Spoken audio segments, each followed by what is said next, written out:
Welcome to They Live by Film, a film discussion podcast focusing on the Criterion Channel and beyond. My name is Adam Lundy, and I'm joined as always by my co-hosts Chris Haskell and Zach Bryant. How are you doing today, guys? Good. How Hello. are you? Oh, I'm excellent. I'm off the next couple of days, so I'm going to stay up late and watch the football and have a couple of beers, and know that I won't have to get up early for work tomorrow. So I'm gonna watch.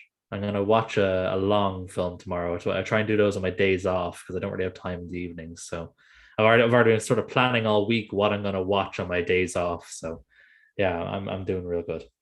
Finally getting to Oh, that 14-hour movie, right? Christ, no, that's no. I was talking more like something that's like 3 hours long. what do you have in mind, or are you saving that? I'll save that for collection corner. I'll save Yeah. that for collection corner. But there's a Well, couple of things. There's a couple of shorter films I might throw in here and there as well. I kind of made like a bit of a mini watch list on my letterboxd for stuff that when I'm trying to find something to watch. So I might try and watch a couple of those. I have like a couple of old Hollywood films in there that are all sort of around like 80 minutes or less. Joseph von Sternberg, that kind of stuff. So nice. yeah. Well, I think I'm going to be able to stay awake through the episode, but we had unfortunately, but we were up 3 or 4 hours last night with a coughing baby, and the crazy thing is, I don't know if y'all have ever been around, if any of your nieces or nephews or anything have been had like a bad cough, but it sounded like demonic at times because it's like because Yeah. he had like a little bit labored breathing and his voice dropped like 3 octaves in the cough. So it was terrifying basically. My wife and I were just like, do we take him to the ER? But everything we Googled was like, if they're not, breathing hard, just let him sleep. And so we did. So we'll see what happens this morning. We're going to try to take him to the doctor. But it was a really good week. Everything was great. I was going to report lots of sunshine here and good news, but I'm a little bit sleepy this morning. But here we go. I'm ready to talk about these movies. How are you, Zach? I'm here. Still early for it's a Sunday early morning for me. So we're glad to have you with us. yeah. So the first film we're going to talk about was the film that Chris chose for this week. So if you remember a couple of episodes ago, we highlighted we're just going to do a slightly change the format, and we're still going to talk about the film club films that we do over on Reddit at /r/ Criterion Conversation. We're still going to talk about one of those rather than two, and then each of us going to choose a film for the following week. So this was Chris's week, and he dropped one on us from Seijun Suzuki, the sort of maverick Japanese director that was like blacklisted for a couple of decades because of making stuff that was too radical. And we watched a film from him from 1980, which is like his comeback film called Sigourney Weisen, which sort of takes its title from a German piece of music that sort of played throughout the film.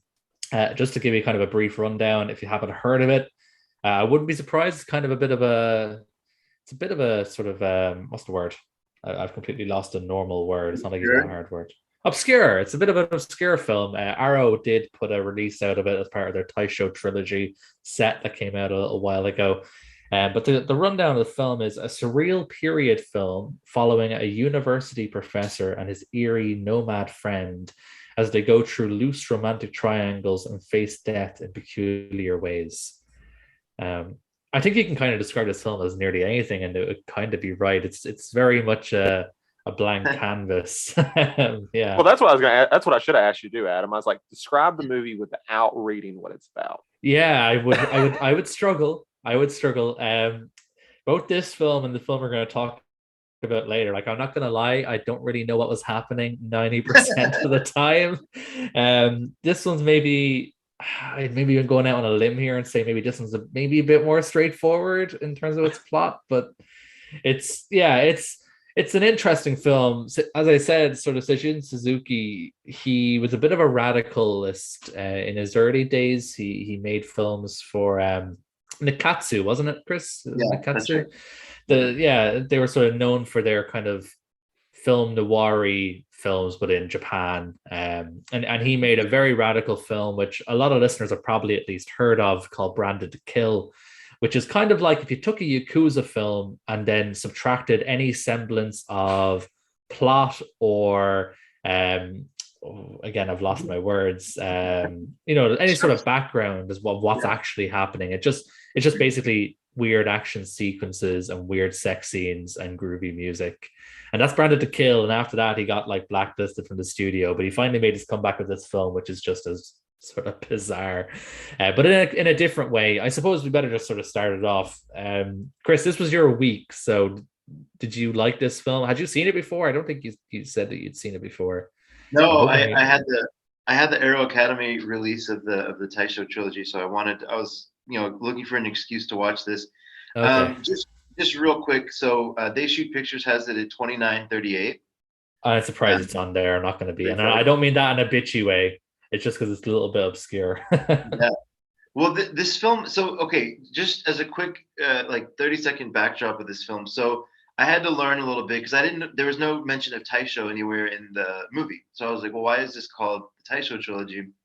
So apparently there's been, since Japan kind of became its own nation, or I'm not sorry, the history is going to be kind of poor here, but there's been 5 like key emperors in Japan's recent history. And Taisho he was only in power for either 14 or 24 years. It was like a short reign. And so it was like kind of right around the 20s and 30s, or maybe teens and 20s. Sorry, I'm not a history teacher, but it was so Taisho was an emperor in Japan, and it was a period where I guess it's people from Japan or people that study Japanese history would immediately know that they kind of break their history up into emperors. And so these 3 films, they're not necessarily linked by plot or narrative. And apparently this is the one that is the most structured, which is kind of funny. Too. But people would recognize that means, okay, we're going to the 20s, like we're going to this particular period in Japan. So that would mean something just by calling it that for people that know Japanese history. You do see that a lot in like samurai films and stuff. They'll say it's from like the Udo period or the other ones. You'll see that a lot in samurai films. They'll always say it's from a certain period, and that's just kind of the same as the Taisho period. Exactly. Yeah. So that's kind of there. The other thing that I thought was kind of funny, but then I'll jump right into what I thought about the movie. But the Zigeunerweisen is a classical piece of music, right? So it's a relatively famous classical piece of music, I guess. I'm not the person to ask about that. But it's a little bit of a red herring in the story. It's used, but it has no real bearing on much of the story, which I thought was kind of funny. But it means the ways of the nomad. I think it technically means the ways of the gypsy, but that's not really that's more of a dated term, I guess. But it means if it translates to English, it means the ways of the nomad. So that's kind of what I was thinking about as I thought about this movie, because I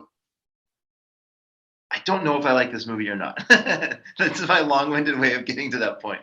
I think this is kind of everyone is going to be in the same boat then, which is nice, I suppose, for once. Unless Zach comes in and says he just straight up hated it, that might be another. No, I did not. I'll get into that, but I didn't straight up hate it. No, go ahead.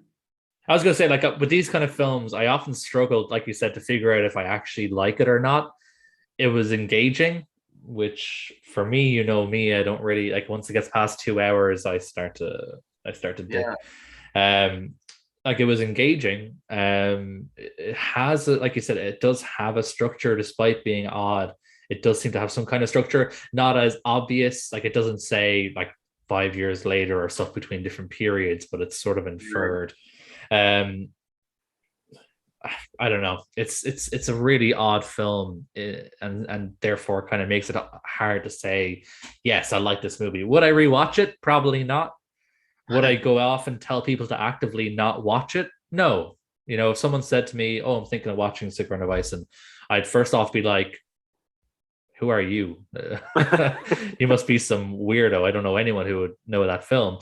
And then I would be like, "Yeah, you should watch it. It's weird. It's interesting." So it's not like a film where I actively would tell people not to watch it, but I would probably never watch it again. Yeah, I want to hear what you have to say, Zach, and then I want to make a case for at least the best I could do in reading a little bit about it and trying to come up with some semblance of sense for it. But before we get into that, Zach, what did you think? Well, I'll kind of go through my experience a little bit first because as cliche as that is, I think it is more of an experience more than anything else. Yeah. But this was mine. So I'm watching it. I'm watching this crab come out of a woman onto the screen, and I'm like, okay, all right. And that kind of leaned to my expectations. Like, well, it's on the Arrow player, so I was like, yeah, okay, all right, I'm following, I guess. And then I remember about an hour in, I remember the woman licking the dude's eye, and I just at that moment realized I had no idea what was going on. I was engaged.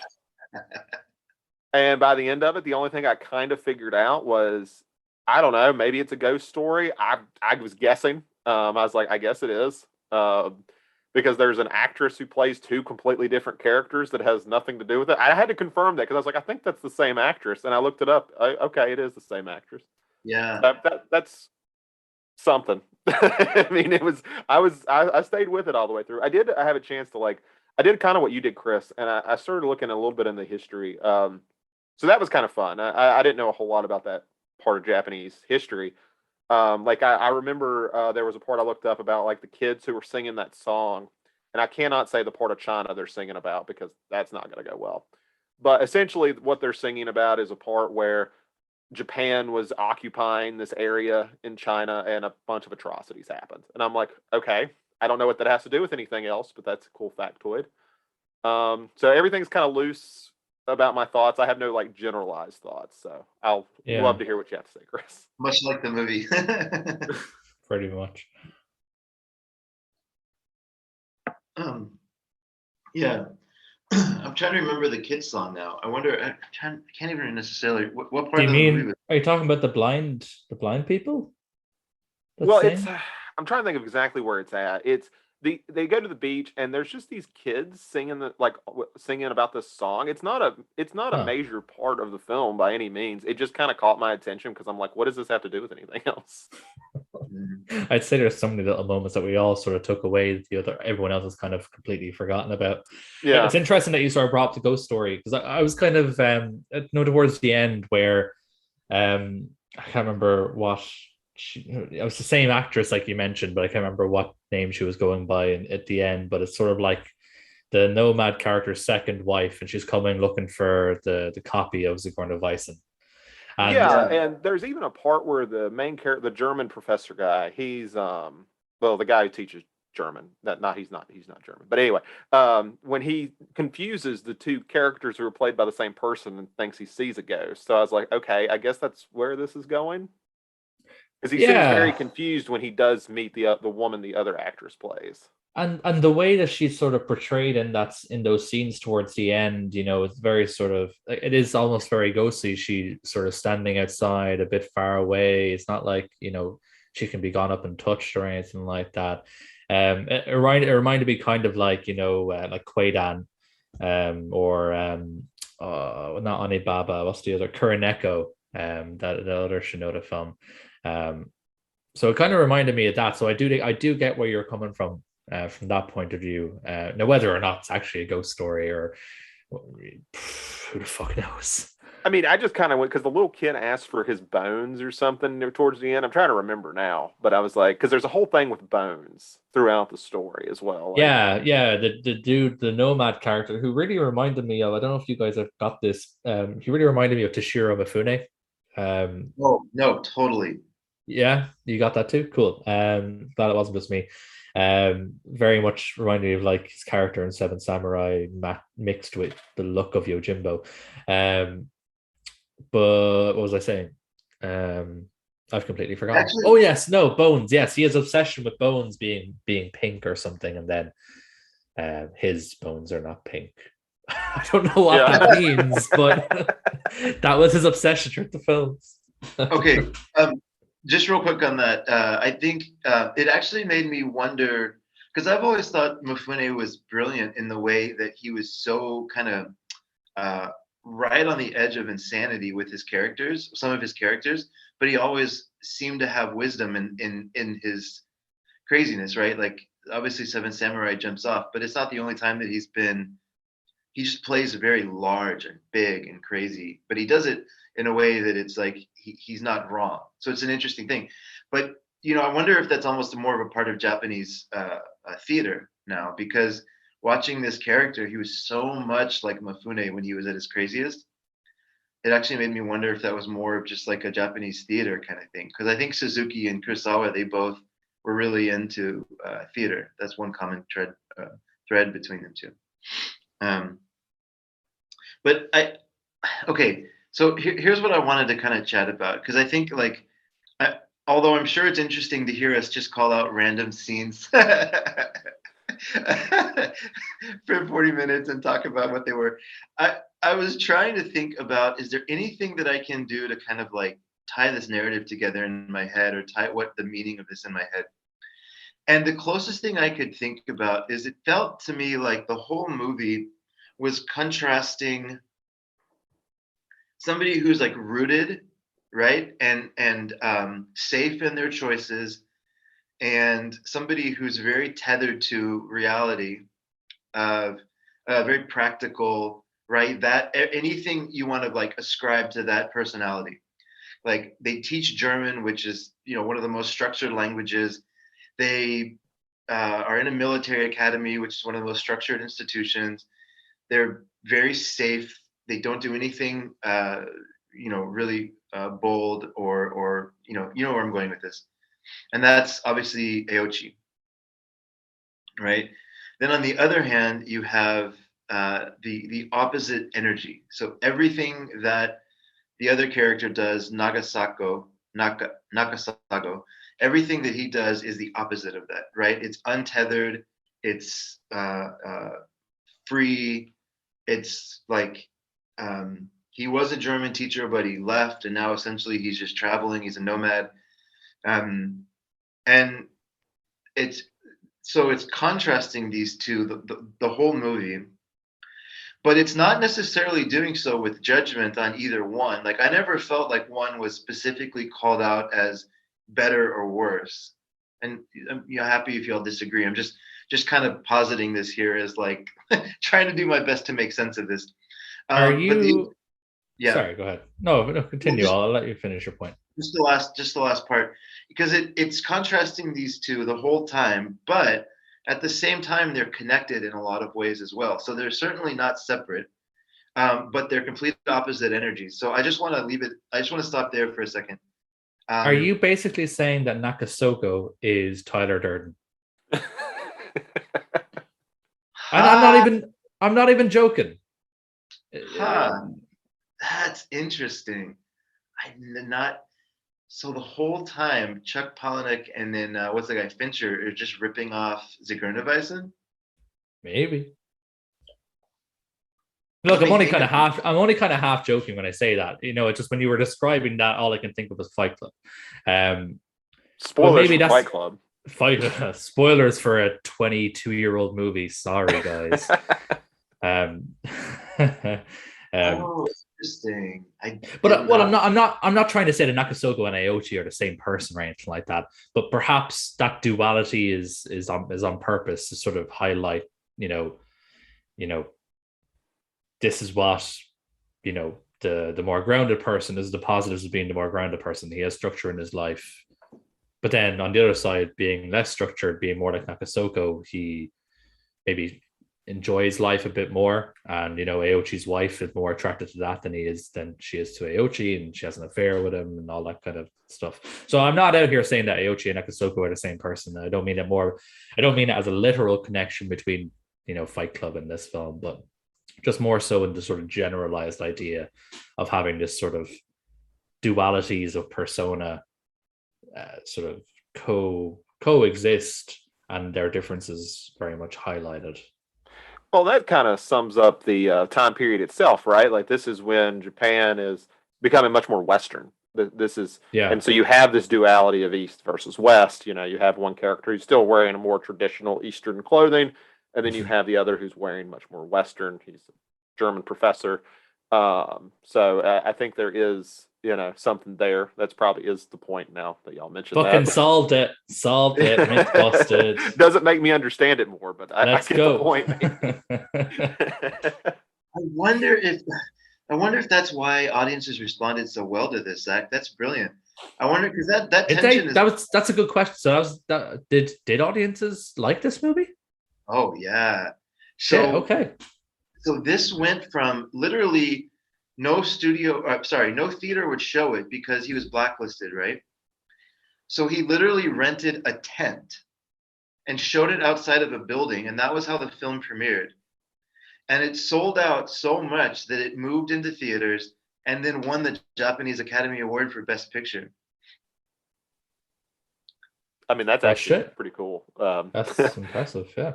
I want Nice. somebody to do that here. Yeah, I don't know what the equivalent with that to that would be here. I mean, I guess maybe like if a trauma movie or something all of a sudden was nominated for Best Picture.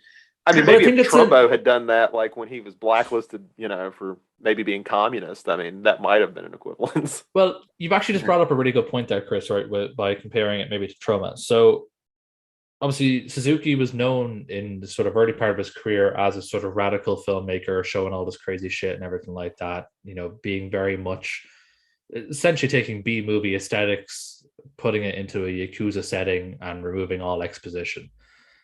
But this movie is much more classical in terms, it's very much almost like told like a book. It's, I was trying to think of a kind of a movie to compare it to, but like it's almost sort of like what's those guys, Merchant and Ivory. It's kind of like a really weirder version of a Merchant and Ivory film. Right. It's shot much more like that. It's not radical in terms of how it's filmed per se, just in terms of its narrative structure more so than anything. So I don't know if the Trauma comparison works for that, but yeah, I just wanted to highlight that it's a weird film, but it's very well put together in terms of its cinematography and how it's shot. It is put together like a very classic film. Just real quick on that, somebody we spoke with, I apologize, I can't remember who right now, but they used the term novelistic to describe a movie, and that That's kind a of great way. Yeah, novelistic. When I was saying classic, I much more meant novelistic. That's exactly how this film feels.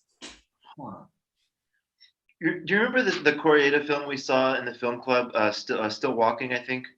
Yeah, or I love that movie. I Want to Walk Some More or whatever. Yeah, still walking. Yeah, so. Yeah. I didn't really resonate with that film, and I know I'm going to get a lot of hate for that. It just, I don't know if I really love domestic dramas like a ton. Like I'm okay with some of them, but this one, I think Bergman would be classified as domestic dramas, right? And I love him. More chamber pieces, what he prefers, but oh, okay, that's why I like. Because they're more about the psychological aspect, whereas the more Otsu Koreeda stuff is not really psychological. It's just more about dynamics. Okay, well, thank you for that clarification. That makes me feel better about saying that. I don't know if I resonate with domestic dramas or not. But this one was certainly set up that way in the beginning, right? Yeah, for the most part. Obviously, there's like a kind of weird enough opening scene, where people are approaching the nomad character on the beach and stuff. So once it gets going, then yeah, it is kind of set up in that sense. But at the same time, it's traditional in that sense, but it has a lot of Suzuki's kind of weirdness just mixed into the point where it's definitely not a Ozu film. Though no one would ever mistake it for that. No, definitely not. No. The camera actually moves in this movie. Yeah. Yeah, exactly. I just can't imagine. It's almost like if Takashi Miike made a Otsu film or something. Where it's just got like crazy elements of both. But I think like, yeah, maybe we've kind of cracked it. I mean, this idea that the East and West is competing for the psyche of the audience is super interesting to me, Zach, because are we saying that then Nagasako's character is the traditional Japanese character and that Aochi is the West? Is that what we're saying? Like that's kind of what I was getting at. I mean, that's kind of how it looks to me because of how drastically different they dress and act and the time period it took place in. And I wonder as well if Japan's ties to Germany in World War II is important as well, because Nakasoko stops being a German professor and goes back to a more traditional way of life. Mm-hmm. So it's kind of like going back to Japanese roots, whereas Aoshi is still a German professor. So he's obviously, embracing the modern aspect, sort of post World War II. Yeah, I think that really would make a lot of sense because from what at least my reading, I'm sure someone could correct me who's a lot more knowledgeable on Japanese history, but this is the period that led into the very much more nationalist Japanese culture that would be a big part of them joining the Axis powers and that time period in there. Yeah, this would have been the period where they would have been sort of refusing to do trade, with the West and stuff like that. If I remember correctly, again, I'm no expert on Japanese history either, but I believe this is much more a case where, yeah, this period was where they were wanting to not do trade with the West, but also sort of become more expansionist in their own empire and stuff like that. That reminds me of Mishima. So when was Mishima set? 1970. Okay. Because that was a big theme in Mishima, right? Was the nationalism and how he was kind of like this relic of this really kind of intense, almost militaristic, like national pride, but nobody was really on board with him, right? Because he was maybe 20 years too late or something. Yeah. Everyone had already sort of moved on and were ready to embrace the West at that stage. Yeah. So that was 1970. Okay.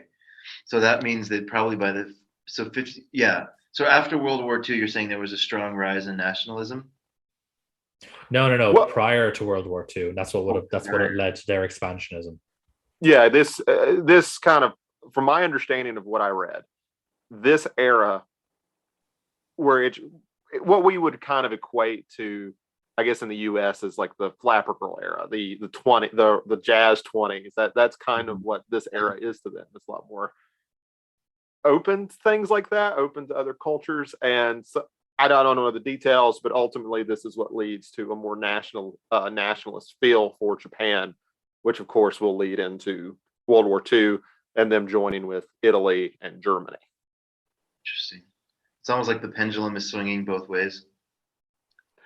Yeah, in a lot of ways, this was and you mentioned it earlier, Chris. This was such a short time period for them, and it had a huge impact. But I think that short of time also didn't give it. If I'm going to speculate here, may have not given them enough time to adopt something different, and then it kind of swings the other way, as you kind of put it.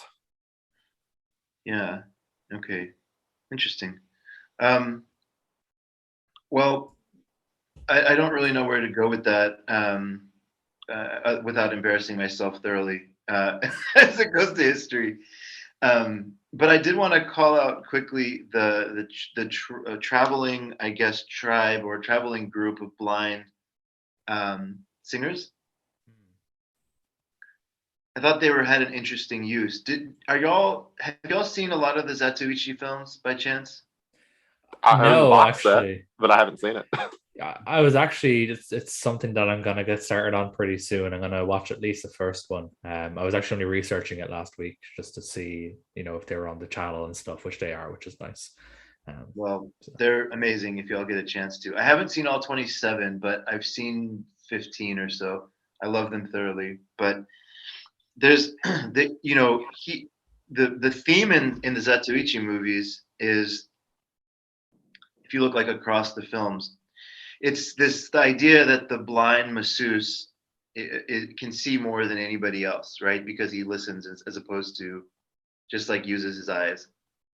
And so he's developed his other senses, and he's a better warrior and a better fighter because he's able to use his senses where people rely on their eyes. And this group was interesting because as the moments when they showed up, they were always like almost like a Greek chorus, right? They were explaining what was going on in the movie. When they were with the geisha early on, the first time they met the geisha who wound up being one of the two women that looks alike, they were singing about sex in kind of a funny way that made it like really awkward for the people in the room, which I thought was kind of a funny scene. Because she was like, yeah, I know them. Like they do this all the time. They come to. I was just imagining, thinking like you're kind of in the mood for this like romantic, like intimate moment, and these three people come below with their shamisen little like mandolin looking thing, and start singing about like sex. It's like the least sexy thing ever, the biggest turn off. But yeah, like they keep showing up in these critical moments where the story either needs a little bit of exposition or Suzuki wants to like highlight the emotional impact of kind of what's going on, right? One or the other. And I thought that was an interesting touch. Again, kind of calling back to maybe like a more theatrical type touch, where even like Shakespeare would have these people that were sort of like calling out what was happening or explaining what was going on in the scene a little bit, right? Yeah, and since they're traveling musicians, if I remember correctly, I looked it up, and I may be misremembering, but it means something like gypsy music or gypsy atmosphere, something like that, right? Like this whole traveling set of Gypsy people. Airs. Gypsy Airs is There the it name is. of that's the name of that's the literal translation of Sigourney Weisen. Okay, So it does link in with the sort of traveling singers, because airs would obviously be gotcha. a sort of a word used a lot for a piece of music. Okay, I actually didn't know that. Okay, that makes sense. And just sort of in relation to that, then sort of last thing I have to say anyway, was just about the sort of nature of the piece of music in the film. So obviously it's used in sort of scenes where the two characters are basically trying to figure out what was being mumbled. So on this particular recording they have of this piece of music, someone sort of mumbles in between a bar of music where there's silence. And they both sort of become obsessed with figuring out what was actually mumbled. But it's obviously never disclosed. I don't know. I don't actually didn't read into it too much to know if that's even like an actual real thing with this piece of music or not, or whether it was just for the sake of this movie. But I'm always kind of wondering if having Suzuki do this is almost kind of like a bit of a prank on the audience.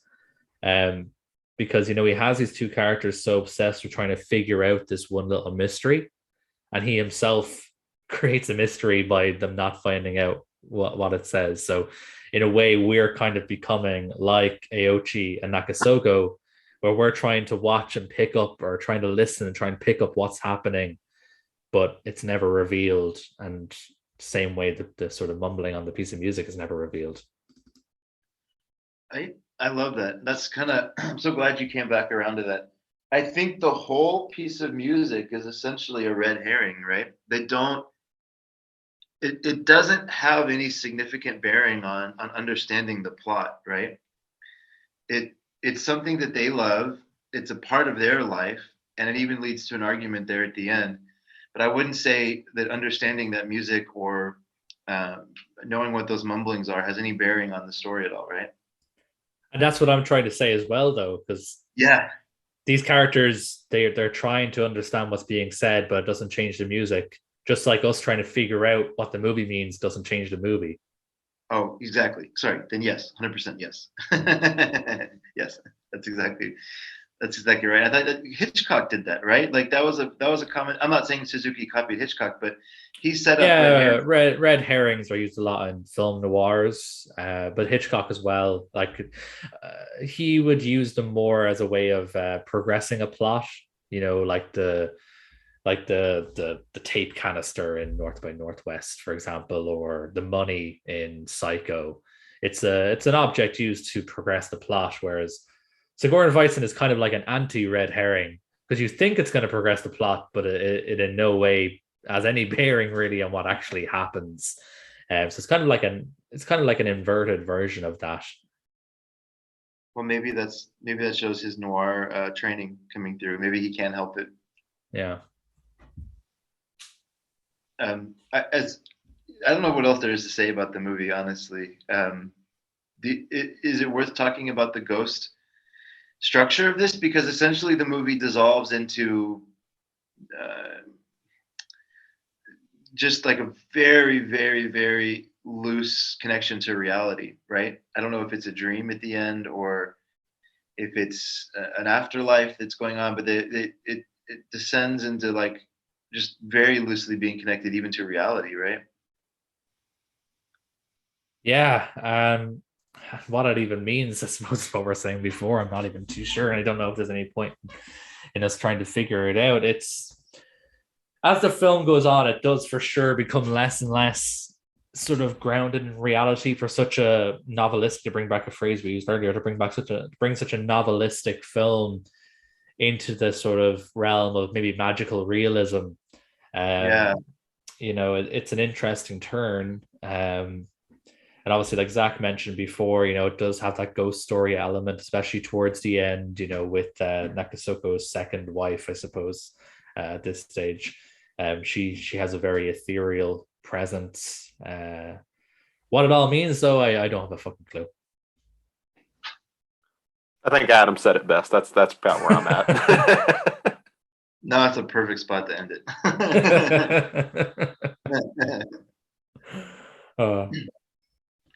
Okay, and after that confusing and kind of roundabout discussion of a very straightforward film, Zigeunerweisen, it's time to jump into my favorite part of the show, Collection Corner. How are y'all's collections this week? Everything good and dusted and clean and nicely ordered? Recently alphabeticalized so I'm all good. Do you do straight alpha or do you go by label and then alpha? So yeah, label then alpha. So I've all my criterions in alpha, and then all my arrows in alpha, all my eurekas in alpha. We never talked about this. You don't do criterion by spine? No, he's not a heathen. Wait, Zach, are you Sorry, what, Adam? I have two very good reasons why I don't do criterion by spine. Well, there are two good reasons in my head. The first is that when I first started collecting criterions, I was just region B, so I could never be spine complete. So I thought, what's the point in going by spine? Because I'll never be complete anyway. Okay. And then when I started going region free, and I was getting more criterions, and I was putting them on my shelf, and I was thinking to myself, if I want to go watch, I don't know, Eraserhead, why do I have to know the fucking spine number of Eraserhead to go watch it when I know it begins with the letter E? So like, it's all well and good when you have like 10 or 20 criterions. It's only going to take you 30 seconds to look at it. When your collection starts getting bigger and bigger and bigger, I'm not going to memorize every spine number. I'm just going to go by alpha because I know where the letter E is in the alphabet. So that's why I don't go criterion by spine. Zach, what are your bad reasons for not doing spine? Okay, so for me, it's similar to Adam, where I don't know. I know what number 1,000 is. I know what number 1 is, and I know what number 2 is. If I were to name something on that shelf, I couldn't tell you what it was. I have no idea. It's that, and the other reason is I think it's a manipulative factor by Criterion because like if you're somebody like we have somebody on the Discord who collects all of them, and that's awesome. I could kind of see the appeal with going from number 1 to number, what are they at, like 1,300 now? Like that's pretty cool. Yeah. I get that, but for me, it's like, oh well, if I start doing that, I'm like, well, I got number 654 and I got number 657. If I get these two that movies I don't care about, at least they'll be in a row. So it feels a little manipulative. So I don't do it. I just like to know where my stuff is. Like I don't want to look for it. It's 100% manipulative. That's the brilliance of it. It gets people like me to be committed to a cause that I actually wouldn't care about otherwise. So those are very interesting arguments.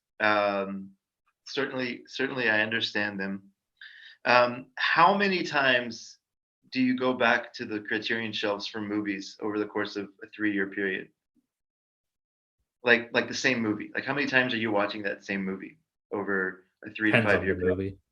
Depends on the movie. If I like it, then maybe twice over 2-3 year period. If I really like it, then probably twice or 3 times. If I didn't care that much for it, probably never again. Yeah, I'm looking at mine. Like Pan's Labyrinth, I watch every year, so that one gets used pretty good. Night of the Living Dead, I watch every year. But I'm not Now, in a rush to rewatch War and Peace. I know where Chris is going to go with this. And he's going, well, if you're not going to watch it regularly, then you don't need to know where it is. And I get that. But sometimes I also just like to look at my Criterion covers and look at the extras and stuff. So, and by extras, I literally mean like the packaging or the poster or the booklet. Even if I'm not going to watch the film, I do very often go when I'm bored and open stuff up and have a look at it. So your point that you are going to make is void. Oh, that I'm so happy to hear you say that, even though you're wrong in the conclusion. But that's when I was talking to Disconnected. I felt so vindicated, and now that you say that, Adam, I feel even more vindicated because sometimes I'll just walk over and kind of like trace the spines of the movies with my fingers and like pick one out and look at it and kind of flip through it. And my wife thinks I'm insane. She's like, "What are you doing?" Like, I don't know. It's like so soothing to just see the collection and like have the collection. I love it. Not specifically Criterion, but for like all my movies, I'll just kind of like maybe reorder it or just kind of look at it a little bit. Or I love doing that. So I'm happy to hear I'm not the only one. I suppose before we go into actual collection corner, then do you want to talk a little bit about the video you did with Disconnected, just to give him a shout out? Anybody listening, go watch the YouTube series Disc-Connected. Ryan's a very like-minded individual, I think, to what we're trying to do with these interviews, but he goes slightly different direction. I think he does have some interviews, but what he does is he'll go really deep in research, and he has like a starter's guide for a lot of the boutique labels, and he goes really deep into their history, and he goes really deep into like what they're trying to do, and sort of the quality of their releases, and he's really active on discussion boards. So Zach, he reminds me almost like you a little bit, where he'll actually know like the drama around the color transfers or the drama around like the this replacement disc coming through or something like that. Like he's very connected to all those kind of the gossip in the industry, so to speak. But super sharp guy, super nice, very, very like-minded individual. And I don't really watch, there's no YouTube series that I follow. I'm not really like, I don't just, that's not something that's part of my kind of entertainment routine, but I've subscribed to him and then Dice Scare, the two that I follow. So kind of movie related. But yeah, I think he's a really, really sharp guy, really nice guy, and is help promoting boutiques. So go listen to him. And it was a fun episode to do. Yeah, I'll put the link to the episode in the description if you are curious to see Chris's face. If you he doesn't even let us see it. He's blocked out right now. Yeah. So yeah, if you wanna give that a watch, I'll put the link in the description.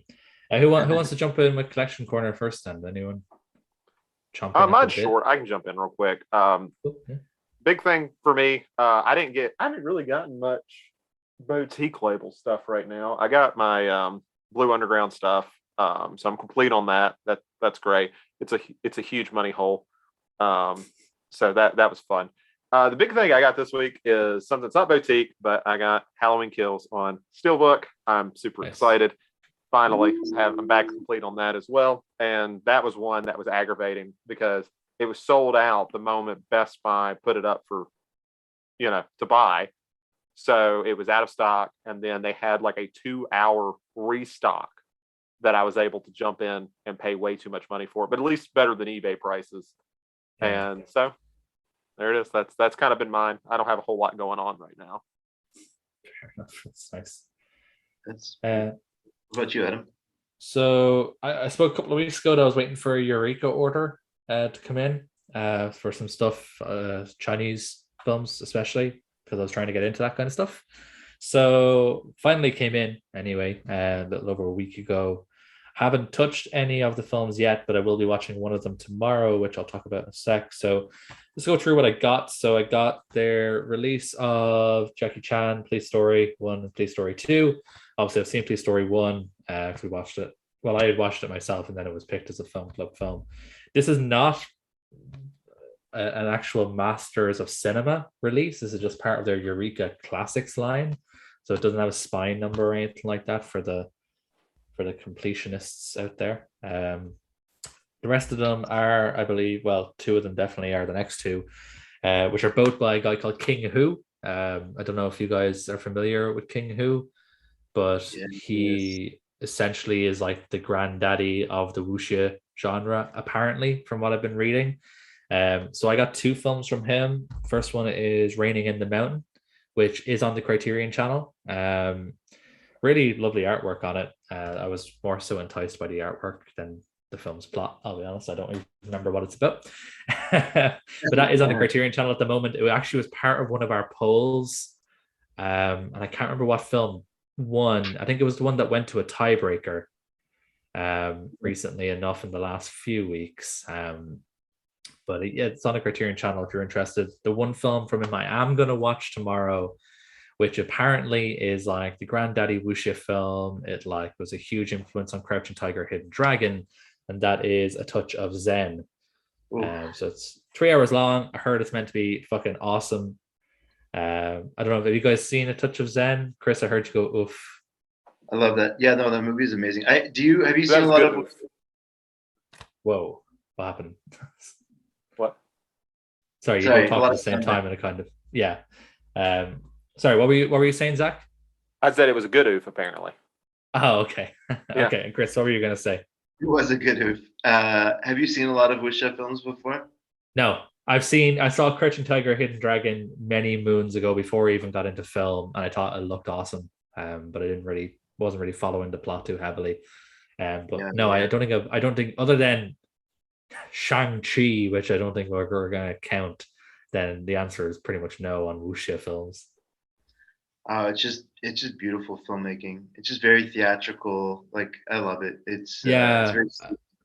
I've heard amazing things about it. I completed reading Mark Cousins' The Story of Film. I finished that last week. And I remember when I got to the section of like 70s films and in Asia, he talked heavily of this film in specific.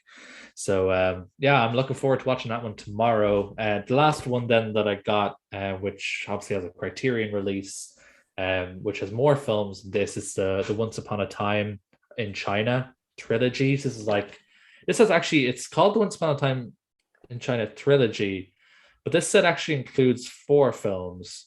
It has the original trilogy, and then it has one which is called Once Upon a Time in China and America. Now, I know, Chris, you have the Criterion release, which I believe contains 5 films. Is 6, that yeah. right? 6? Okay. I assume one of those is this elusive 4th film that I mentioned, Once Upon a Time in Yeah, China and America. yes, it is. I'm trying to remember if that's for the 4th one or if that's the one where if that's the 6th one because Once Upon a Time in China. Let's see. Well, anyways, I think it's possible that there's a jump in there because there's a different actor that comes in for number 4. Yes, so this does make sense then because it does say in the description, proud to present the original trilogy as well as Once Upon a Time in China and America, which saw Jet Li return to the role after a 4-year gap. Yeah, that's what it is. So this is the 6th one. Okay, I assume I don't need to know what happened in 4 and 5 to follow the 6th one, hopefully. But No, these films in general, I mean, well, they do kind of follow each other, but they're not like it's not like it. This is not Sigourney Weisen, right? This is like popcorn movies, right? These are cool. these are fun, silly epics. I don't know how else to describe it. Like they are epic. The martial arts is beautiful. Jet Li is amazing with his like physicality. He's just unbelievable. And the choreography is like a cross between Wuxia and Jackie Chan. Like it doesn't go as far as Wuxia in terms of like the flying and the like lighter than air almost. But there's a lot of stuff like there's a lot of business with 30-foot tall ladders where they're like jumping between the ladders as they're falling in this one room that for some reason has 100 ladders. There's just a lot of that crazy choreography and it's really beautiful to watch. But the characters themselves are very silly and like meant to be simple to understand, simple to follow. So there's no, it's not a heavy watch at all. Cool. Yeah, I look forward to getting into those as well. I need to get more into Eureka because I keep looking at yours, Adam, and I have two from. Oh, they're so Eureka. nice. Like the only reason I'd say not to bother with a Eureka is if there's already a Criterion. Right. But I have But The like Man if Who Laughs. I love that edition. It's great. it's a great one. Yeah, do you have the one with the slipcover? I Yeah. do. Yeah. Yeah, Yeah. same. It's awesome. Yeah. They're especially good at silent, which I think Criterion does neglect a bit. Obviously because you have Kino and stuff and Flicker Flicker Alley. Alley and Well, specialize in that. There's more competition for those kind of rights in Region A than there would be in Region B. But like I've often said it to people, I've seen a comment a billion times on the Criterion sub, which is why I don't go on there anymore. Where it's like, oh, why can't Criterion release all their films in all the regions? Blah blah blah. And I'm like, just go to Eureka. They are just as good, in my opinion, in terms of quality, in terms of special features, and in terms of like the kind of films they put out as Criterion are.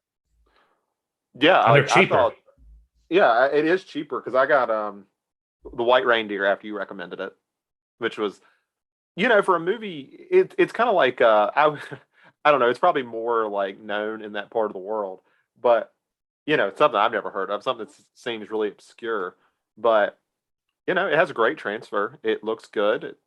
It's well done. I had no Yeah, it's a good problem. movie. Yeah, it's a good movie. It's like if David Eggers has never seen it, I'm very surprised. Or Robert Eggers. What's his name again? David Eggers? Robert Yeah, Eggers. Robert Eggers, yeah. If he's never seen it, I'll be surprised. Or his Yeah, brother. yeah. Who the fuck is David Eggers? I think you're thinking of because they came out around the same time. The guy who did Don't Breathe, not Don't Breathe, Jesus, It Follows, is David. David Oh Robert, yes. David Mitchell. David Robert Mitchell. Yeah, David Robert Mitchell. Yeah. yeah. I think because they came out, they had movies the same year. Yeah, I'm definitely. Now, Dave Eggers is also a person. Apparently, he is. He wrote the best-selling memoir, "A Heartbreaking Work of Staggering Genius." So there you go. It's rather Which staggering. Shout out to David Eggers. Yeah, friend of the podcast, friend of the podcast, Dave Eggers. Yeah. See, when I first saw that title, I thought, "Oh shit, is he writing the screenplay for that Nicolas Cage movie that's coming out?" What's that? The That would be Unbearable awesome. Weight of Staggering Genius, something similarly titled. Oh yeah. Yeah, sorry, I didn't mean to go so off track there. Chris, what have you got for us? I'll be quick. I just want to give a quick shout out, and it's also kind of a preview. So I've recently discovered this label from the UK, technically from Wales. Shout out to Wales, called Fractured Visions, and this guy who runs it, Philip Escott, is he is in it for all the right reasons. Like I was so impressed in the interview with him, just how dedicated he is to putting out films that he loves. And like, it's to the point where he's so busy with his day job that, he doesn't get a chance to put out as many movies as he wants to. But the ones that he does put out, it's a good price point, fully stacked with special features. And he tries to get to like 3 or 4 a year. And he's heavily into genre cinema. So 2 of the first 3 films he put out were Sergio Martino and Umberto Lenzi, and he's just hardcore into more genre films, and he actually runs a genre film festival in Cardiff every year. So anyways, super interesting guy, very well connected into the boutique kind of publishing world, and Fractured Visions has 2 releases. I've got the 3 releases now. Luz, The Faces of Evil, or the something of Evil. The Flower of Evil. I'm on their site right now. Thank you. Flower of Evil is out of print. At least the slipcover is. But Silent Action and Hard. Oh shoot! What is it? Hard. Free Hand for a Tough Cop. Thank you. Free Hand for a Tough Cop are both available. I just picked up Silent Action, which is why I can't think of the name of the other one. But beautiful, nice, thick, hard, like cardboard packaging. Really good special features and a ton of interviews. So the Silent Action disc has this like retrospective on Sergio Martino, which is cool. People just kind of like Italian filmmakers today geeking out about what Martino meant for them, as well as the actor Thomas Milian, who is so influential in so many Italian movies. So Yeah, great guy, great label, and a good one to support. So I'll leave it at that. Yeah, I'm looking at his stuff. It's pretty cool. It is. You're right. It is a good price because like that limited edition for Luz was like 19 euro. I mean, Yeah, it's about as fair as you can get on something that's pretty nice. I did notice it seems like he must have noticed how sold out the first one was because it looks like he's upped his count numbers on the last good. two. Because I think the first one was 1,000, and then I think it said freehand for tough cop was that 6,000, and then silent action was 3,000. And he teased on there. So I'll do a double tease. He teased on there that the next release is going to be 29 Palms coming out. Have you all? Do y'all remember that movie from the early aughts? Mm-mm. It's a wild one. So, anyways, that's going to be a fun. That's going to be a fun release. People are definitely going to be talking about that movie. If they haven't seen it, it was limited kind of release when it came out. I think it only played in theatrically in like a lot of art houses. But it's got a really intense last 10 minutes. It was very controversial when it came out, so it's fun that that's getting a nice release. But anyways, yeah, Fractured Visions. So Shit, I do know this movie, 29 Palms. It was on Mubi many moons ago. And I was like, oh, this seems interesting. And I sort of started reading about it, and I'm like, Jesus, I'm not watching this film. I know exactly the film you're talking about. Yeah. yeah, I won't be watching it personally based on knowing what happens in parts of the film. But yeah, no, it's pretty intense. yeah. But On the other hand, it I sounds have right up heard my of it. alley. Yeah, I think you probably would like it. Yeah, yep. So yeah. Anyways, support Fractured Visions. Good people. Cool. I could use another label to throw on my shelf. All right, and welcome back to from Collection Corner. Now we're going to move on to our Criterion voted movie. It was actually my week. I don't quite remember what my theme was now that I think about it. I probably didn't have one, knowing me. But this one is called Long Day's Journey into Night. It's by Bygone, or as it apparently is Gone By, is how he was credited in this one. The movie is supposedly a film noir. I'm going to get Adam's expertise on that soon. But it's about this man who returns to his hometown from which he fled 12 years earlier as memories of an enigmatic and beautiful woman resurface. A woman he loved and who he never was able to forget begins to search for her. Past and present, reality and dream interweave in Bygone's stunningly beautiful and highly innovative film noir. So we'll get started. Adam, is this a film noir? It's a film noir in the same way that Mulholland Drive could be classed as a film noir. Like, I get it, but neo noir would probably be the better term to give it. And it certainly has noirish elements, but I wouldn't be calling it a straight film noir I'm personally. actually glad you said Mulholland Drive because that's kind of what I kept comparing it to as I watched it. Yeah, Was it definitely Mulholland has Drive. that. Yeah, it definitely has that in terms of its structure. I like Mulholland Drive way more. We'll get into that, I I think suppose. I don't want to get too far off before we start talking. But I think the difference for me that I could kind of come up with was like with Mulholland Drive. Even though I didn't know what was going on, I felt like I cared to figure it out. Like it's like I want to know. I want to get it. Mm. This one I was like, I'm okay if I don't ever know. We So might be having a bit of a repetitive conversation with this film than we just had with Sigourney Weisen. What did you think of it, Chris? Did you like Long Day's Journey into Night? So according to the world, it's 61-20. Yeah, Which we'll let it be. We'll let it have it. yeah, and I think part of that is because it came out in 2018, right? Yeah, So it's only a pretty new film. yeah, I think it's going to raise up it over time for the folks that like this type of film. I think it's a good example of it. The other one was like 2,900, I think. So I like this movie more. My initial reaction was I like this movie more than Sigourney Weisen. Um, uh, I thought about this movie a lot actually after seeing it. Um, I didn't know this about myself until I watched the Fellini run last year, but I really like surrealism. I think in movies, I didn't know that to the extent that I really like it. and these kind of movies really resonate with me, like sit with me for a while. I so the crazier Fellini got, the more I liked him. And when I did the Jodorowsky run, by the time I understood kind of who he was and what he was trying to do, I wound up loving his stuff.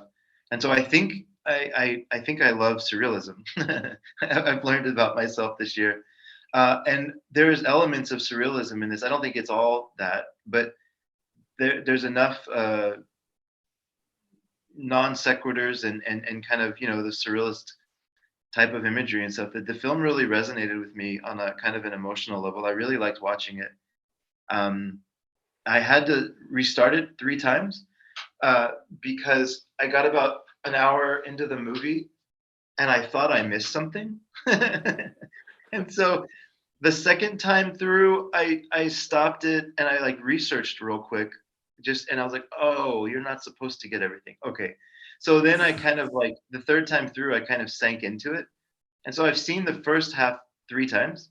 Yeah, I feel like you're cheating that you've seen it this many times compared to me and Zach. And I'm like, damn, you're gonna notice way more about this film than we are.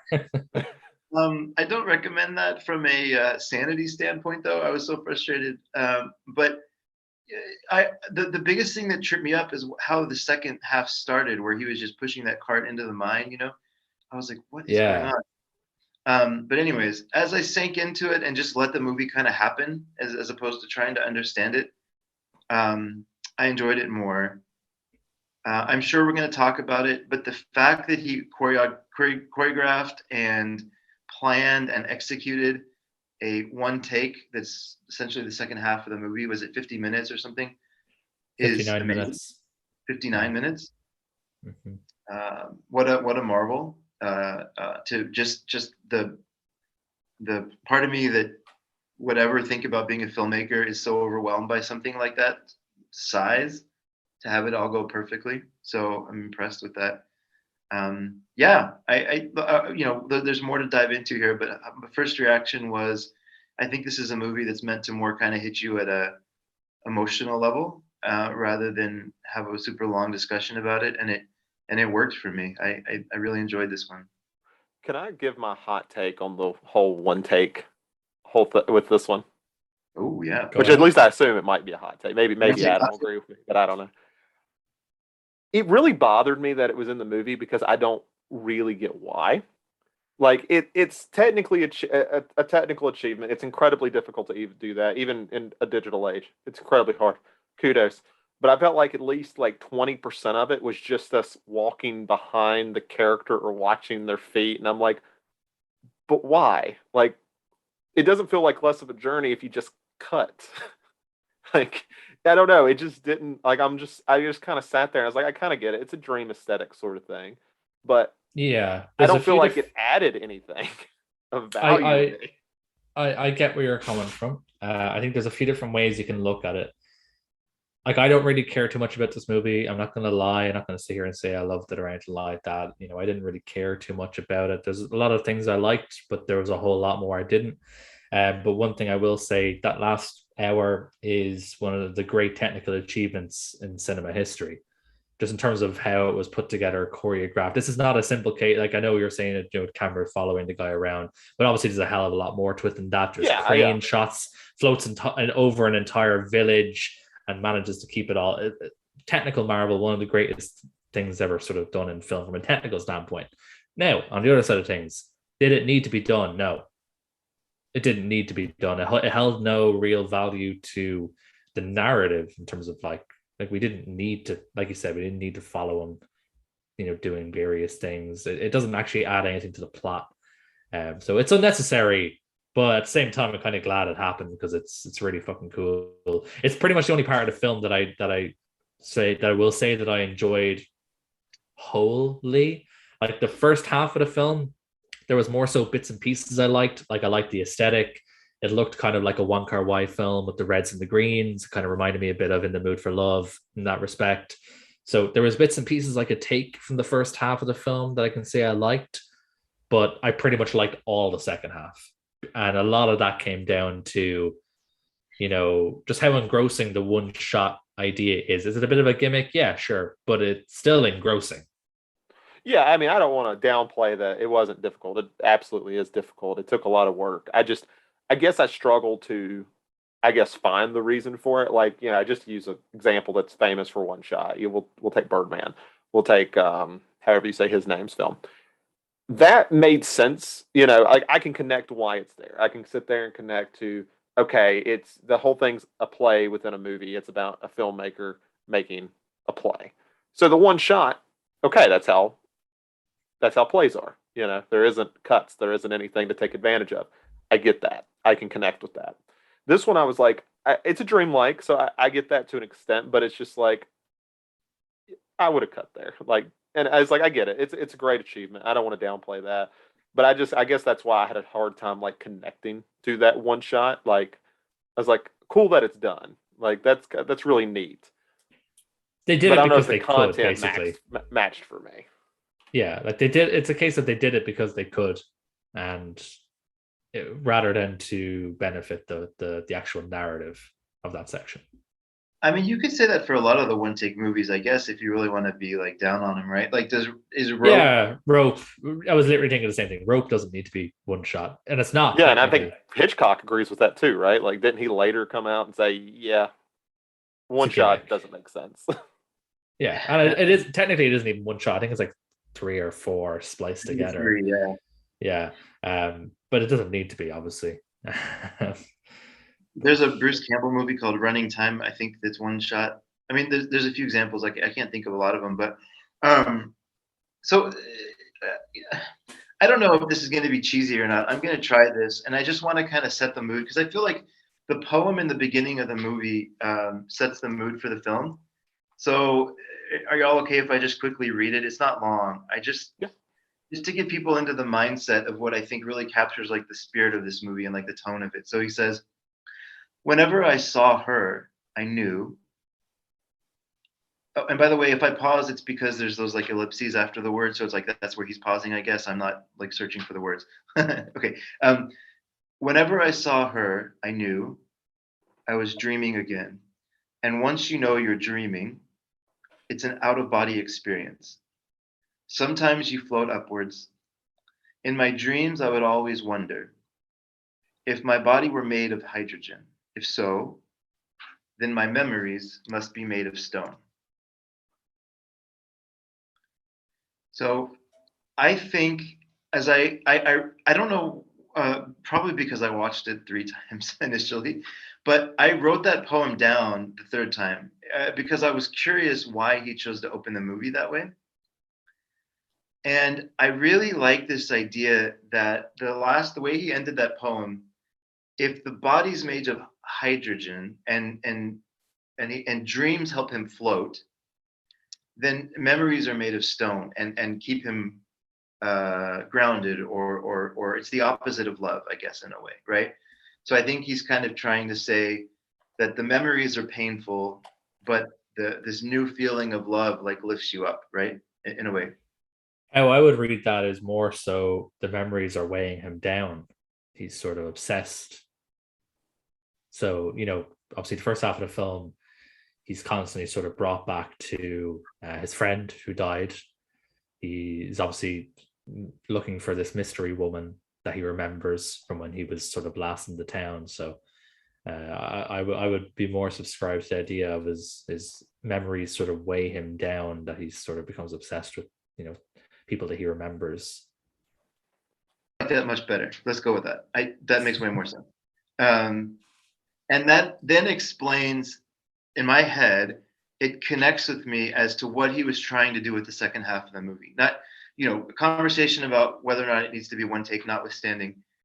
I see what he was trying to do because there was a lot of connection to romance and love in the second half, but it was, and there was he literally lifted off the ground at times. And I was curious how he was flying, but I think it's because it was all a dream, like, right? Like I think that whole second half of the movie was a dream, right? Yeah, I think I think we can all agree is probably the most likely explanation, is that it was the second half's a dream. Kind of like the reverse Mulholland Drive. Yeah, Yeah. actually. Yeah. I'm sure that Lynch influenced this guy, right? By a gun. Yeah, It's for sure. impossible. Yeah. For sure. Like there's visual motifs, the sort of same woman showing up in different roles and stuff. I think like Mulholland, like we mentioned Mulholland Drive a couple of times now. I think this is definitely very sort of similar in terms of its, how it goes about not the plot itself, of course, or the setting, obviously, but just in terms of the ideas of using visual motifs and recurring themes, and actors playing similar characters both in reality versus in a dream, and how their roles sort of differ, between reality and the dream. Um, yeah, definitely, the very least, a Mulholland Drive influence, if not an entire Lynch influence. Yeah, I think like I think this is kind of what it is. Like I think this is a film that's meant to be, or at least for me, this is a film that's meant to be experienced. I think it's meant to kind of connect you into a dream, like pacing. That's at least what the one take did for me. Was I don't dream a lot, to be honest. I don't have a lot of memories like with dreaming, but the dreams that I do remember, or the one like I used to have when I was a kid for years, I had this recurring dream that there was like a wave of water, but it wasn't coming down on me. I was like standing on a giant square and just watching this wave of water, but it was still scary. And like these kind of visual images don't make any sense, right? But in the moment you like feel them. Like I remember feel that dream used to always wake me up. It made no sense, but I was scared of giant squares for a lot of my childhood because of the dream. Like not like squares, but like 40-foot squares that I would potentially have to stand on.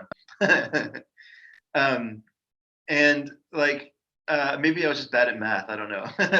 I wasn't meant to be a geometry major, but yeah, like I think that's what this film did for me. Was it kind of put me in this mindset of sitting and like watching a dream, and this like journey through a dream. One And I suppose, influence. Oh, sorry. sorry, no, you go ahead, Zach. My, No, I my was gonna thoughts say not fully we formed we anyway. talked a little bit about the different influences. The dream one is a big one. You know how we kind of experience dreams. There's the Lynch part with Mulholland Drive. One, and I'm not going to take credit for this. I wish I could see because I was trying to kind of understand this film a little bit better. So one that was brought up, and I just kind of wanted to get you guys' perspective on it. Is there's a story that's called The Lady and the Tiger. I don't know if you guys are familiar with it or not. Yeah, Mm-mm. essentially, I read it in high school because we had to do like Asian literature. We did one called patriotism. Not gonna get into all that, but essentially, the story it's like from the I want to say the 1800s, and the whole point of the story is you don't know the choice at the end. Essentially, there is basically is the person going to choose the lady or the tiger, that sort of idea, and it doesn't tell you that answer. And there's actually a part in the film which I didn't notice. I'll be honest, I didn't notice it, but apparently there's a truck that's got like this painting throughout the whole thing, and it depicts a lady and a tiger. So the idea apparently is that that is also kind of what this film is supposed to kind of be the equivalent to that in a much longer view of it. But I didn't know if you guys would just see that as a stretch, but I thought it was interesting when I read it at least. No, like if it's a sort of popular Asian book, I can't see why a connection couldn't be made there. Especially with how elusive this film narrative is in terms of not wanting to give you answers. If there is a book that has a lady and a tiger, and there's also a reference to that in here, in a film that doesn't give you answers, then this I don't think it's a stretch at all. Again, I'm not familiar with the book, so I'd have to maybe do some research on it. But from what you're describing, it doesn't seem like a stretch. Yeah, yeah, I'm in the same boat. It'd be interesting to read that story and see if that helps explain elements of the film better. We don't Yeah, watch this. just the thing that was described, I just looked it up just out of curiosity because it's been a while. But basically, in the English language, it's an allegorical expression, a shorthand indication, or signifier for a problem that is unsolvable.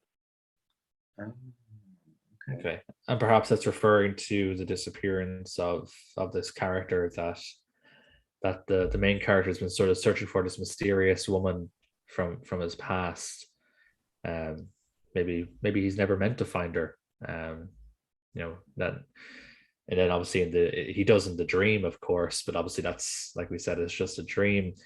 Um, and this just sort of brings into one part that is very strange for any sort of narrative film, is that the film's title was only revealed just as the dream sequence starts. Yeah. So you guys, when like at the start, it does sort of intersperse its sort of titles. Kind of there's a good 10-15 minute gap between one title card and another title card. Then we don't see any more.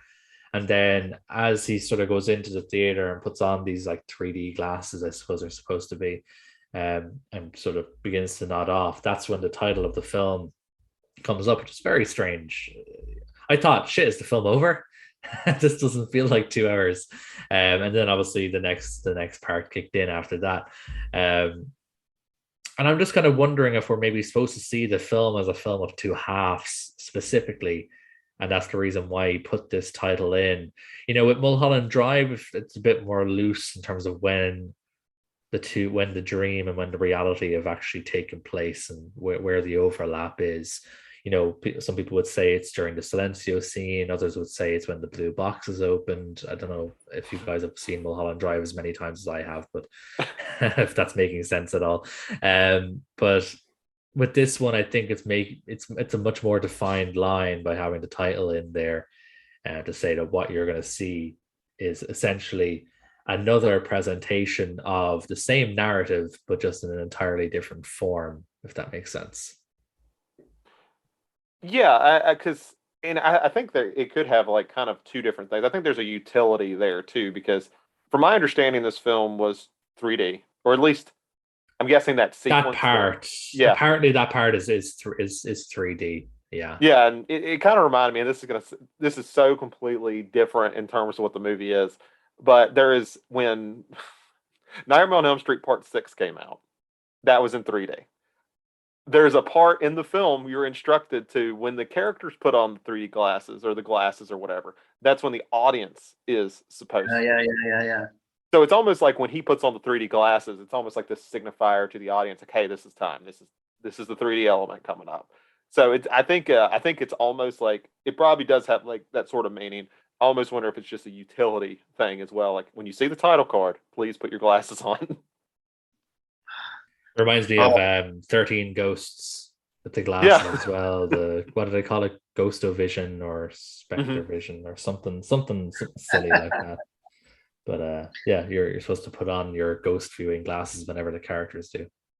so this is Bygone's interpretation of his experience watching Nightmare on Elm Street Part 6. That I would seems to assume be so. I that think that's more case. of an Yeah, influence. it Great. makes sense. There's dreams in Nightmare on Elm Street. It's not a stretch. It's not as big a stretch as you think it might be. Nailed it. Like, do you guys want to know what Bygone himself said about the 3D aspect? I'm curious. Um, Yeah. so this is quoted on the Wikipedia page for the film. So it's a film about memory. After the first part, I wanted the film to have to take on a different texture. In fact, for me, 3D is simply a texture, like a mirror that turns our memories into tactile sensations. It's just a three-dimensional representation of space. But I believe this three-dimensional feeling recalls that of our recollections of the past, much more than 2D anyway. 3D images are fake, but they resemble our memories much more closely. So I think what he's kind of saying a bit of a long term, in sort of a long form way, is that he feels that 3D makes the film much more real than the 2D, which in turn then will make you sort of think about your own memories of reality a lot closer than a 2D image would. Okay. Yeah, I guess because yeah, like when you think of something, obviously you're not getting a complete picture. You're getting like a few things that just stick out. So yeah, that makes sense. So apparently that's his reason for using Huh. 3D, is because apparently he feels that watching this in 3D will give the audience a much more sort of lucid view of recalling their own memories, because it'll feel realer, because yeah. Yeah, I do wonder how I would react to this film more if I had like the entire theater experience, because it feels like that's kind of the idea of this. Because I don't assume he thinks Yeah. everyone has a 3D TV in their house. Yeah, I know one person in our film club did watch this part in 3D, because he had the Blu-ray release that include the Mhm. 3D glasses and stuff. So I noticed one person's film did watch this in 3D. Obviously, as far as I'm aware, the Criterion Channel version, I don't think it doesn't obviously have the It seemed 3D too it had too texture. much light. I'm thinking it's a 2D version because usually Yeah, it must 3D just is be a dark. 2D version. Yeah, and you have the textural difference. You can tell like when it overlaps. Obviously, you have that sort Mhm. of slight askew overlapping. Um, and I know that from when I watched Prometheus in the theater in 3D version, but I watched it without the 3D glasses because 3D glasses give me a headache. So I watched Prometheus in 3D, but without the glasses.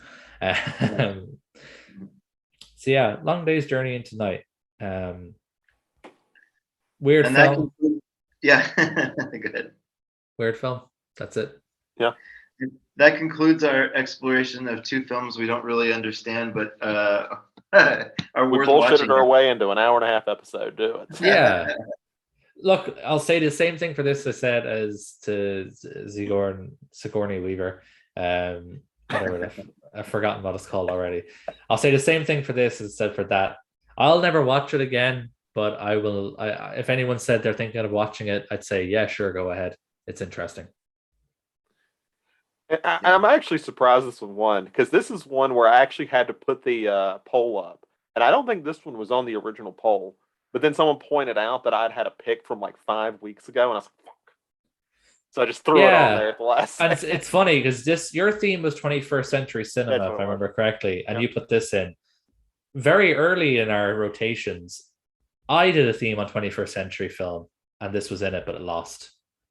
Oh, I did not realize that. I need to look at Yeah. that. I need to be a habit of working at our Google There Docs. was it was such a long gap between it. Like this was like a pretty early pick for me. It wouldn't have like affected you being able to choose this. It was definitely more than obviously the 8 week gap that we normally go on.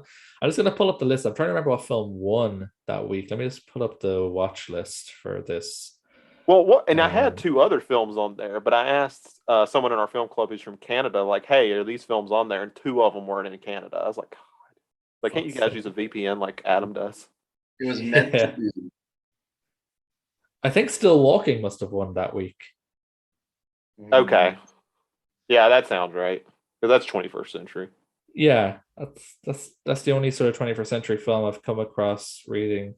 I'm going through the watch list in order here, and that's like the first one I get to. And I know that Still Walking was definitely one of my picks, so that's what Yeah, makes sense, really. I think so if this the was film, if there ever is an excuse to watch it again, I do think it gets better on rewatch. Because some of these films that aren't, strictly linear with their narrative, it takes the time to go through it to almost kind of position yourself to like the experience of watching the movie or something. You have to like readjust to like see what is this. It doesn't follow a typical 3 act structure or 5 act structure or whatever. It's so broken up that you have to like adjust to it, right? But then the second time through, you're not like surprised by it, so you get to more experience the movie. That would be my only counter to that. It might be a really beautiful film on a second watch, but I'm not saying you should. Just that's it was. I feel like I appreciated it more the third time. maybe at some point I will sit down and rewatch because there were definitely like I don't think we got to like several of them, but there were like some really cool stuff done in this film. Um, but I almost feel like if I was like, man, I'm in the mood for something like that, I'll end up just throwing on Mulholland Drive. Yeah, yeah, yeah. Much more fun watch. Cool. We're going to go into the last part of our podcast now, which, if you regularly listen, you'll know is called Any Other Business, just where we talk about something we've seen recently that we want to give a highlight to. I'm going to start this off because I normally do anyway.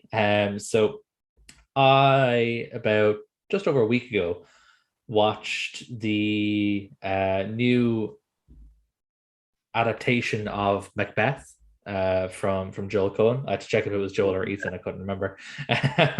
From Joel Cohen, called The Tragedy of Macbeth. It's out on Apple TV Plus, at least in Ireland. I don't know if it is in the That's what US it's as on well. ours as well. Okay, cool. Yeah, I was blown away. Like I'm a big Macbeth fan ever since school. I've always loved Macbeth. It's always my favorite Shakespeare. I've seen a few different adaptations of it. Obviously more classic ones like Polanski's, or obviously the sort of more, like the Kurosawa one, Throne of Blood.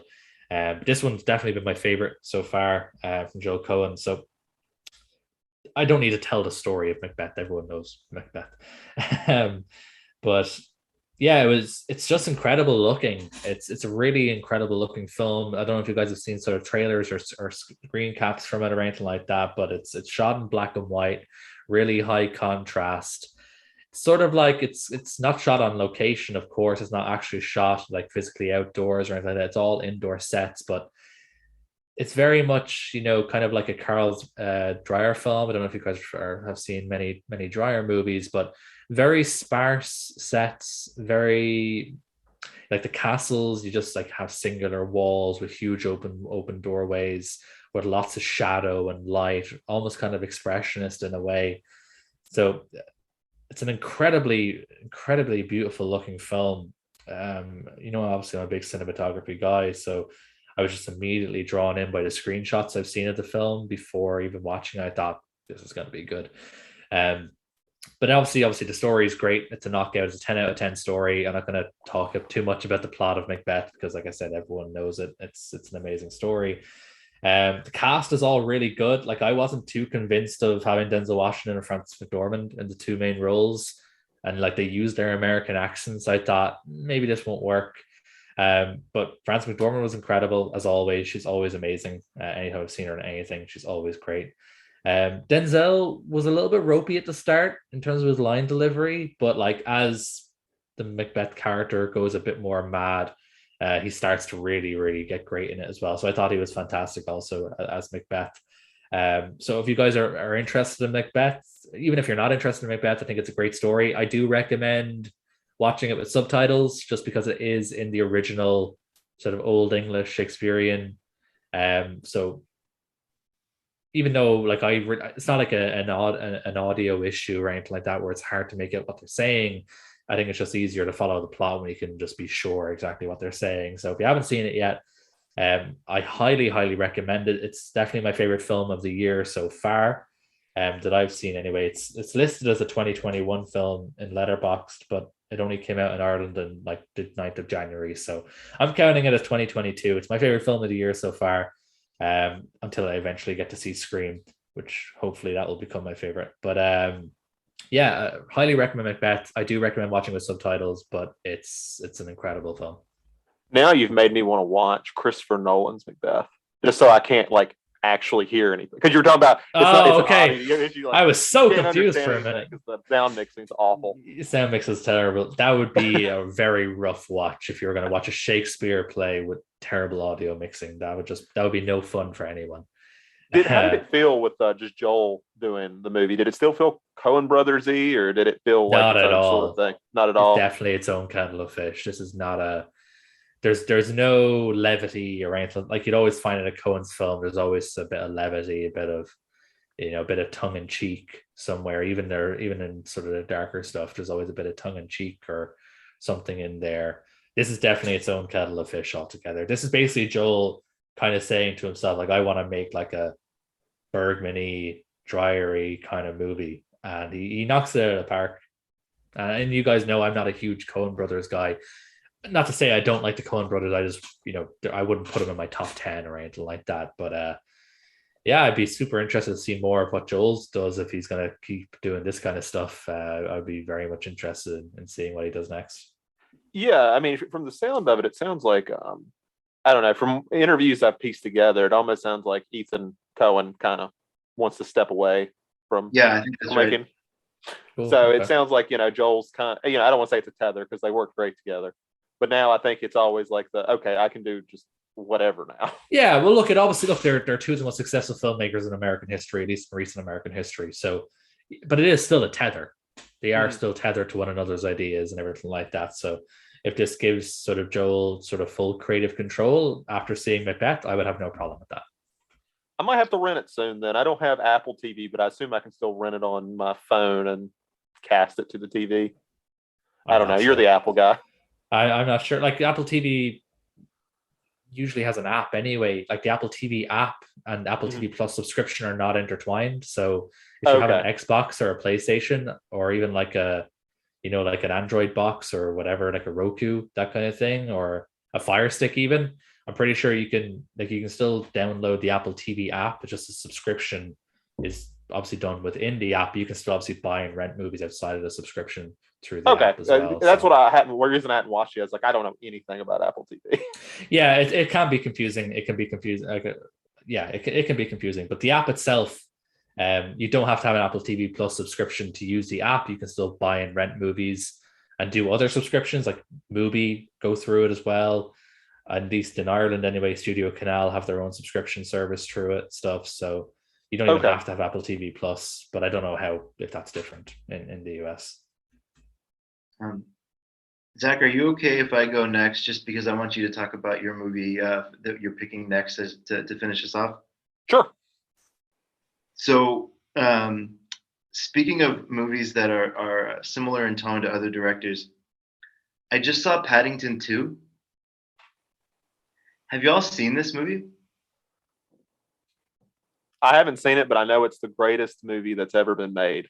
I refuse to watch it for that. I refuse to watch it for that reason. I know it's been heavily memed, but that movie is Yeah. so charming. I mean, whatever. I think that the noise around it will obviously buzz down. I think Reddit's full of a lot of. Well, you know what? Never mind. I won't go down that path. But Reddit's a great place. But it's just a very charming movie, and it's the kids' movie that Wes Anderson could never make, no matter how hard he wanted to. It is fully a Wes Anderson movie. It's done by somebody that is not that like is just fully committed to making a kids film and not a Wes Anderson movie, if that makes sense.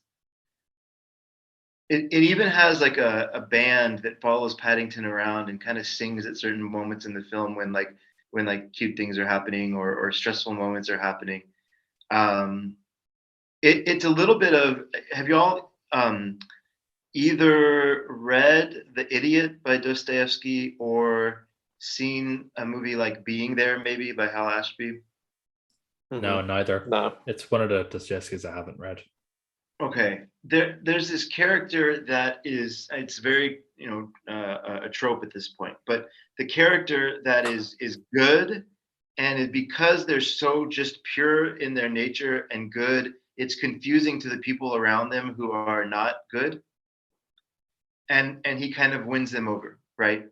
Because he's always himself, or this character is always themselves, despite being in a world that is not pure, right? And they're dropped into this world, and the world has to figure out how to respond to this character. So that's why I think the first Paddington movie resonates so well with people, because it's a direct rip on that storyline. Paddington becomes Prince Mishkin from The Idiot, or the character from Being There. It's just there's not an impure bone in his body or a piece of fur on his body, I guess, as a bear, right? And then the second one takes that idea and basically places the bear in a Wes Anderson movie. And it's just a delight. Like the way the characters are introduced, when he goes to prison, the way that the whole prison scene goes, it's very just, the whole thing is so charming. I do get the hype in this case. It's obviously not the greatest movie ever made, but They Shoot Pictures already has it at 3,000 and it's only 4 years old or whatever. So like people are responding very well to this film, and I get it. And I want to recommend it on a Criterion Film Club discussion podcast. It's very good. It's a fun watch.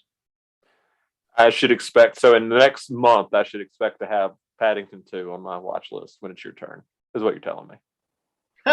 No, maybe. Maybe. That'd be such a dick move. I'd watch the first one first. No, I would refuse. I would still just start with the second one. Like, just have to let me know.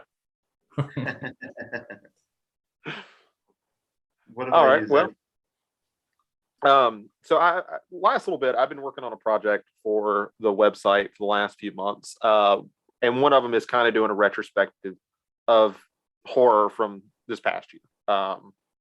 I'm approximately like 40 movies in, and I've got like 30 more to go. So it's a much bigger task than I figured it would be, and I may end up shortening, not worrying about some of those that I know aren't going to be good. one that I was really looking forward to watching that I finally got around to was a movie by The Beta Test, which is directed by a actor named Jim Cummings. I don't know if either of you guys have watched either of his movies. He's famous for Thunder Road, and The Wolf of Snow Hollow. The name sounds familiar. Let me just look him up. That's another. The actor Jim Cummings is also a voice actor, but it's not the same person. Okay, that's where I was mixing them up with them. Yeah. Okay. So same name, not the same person though.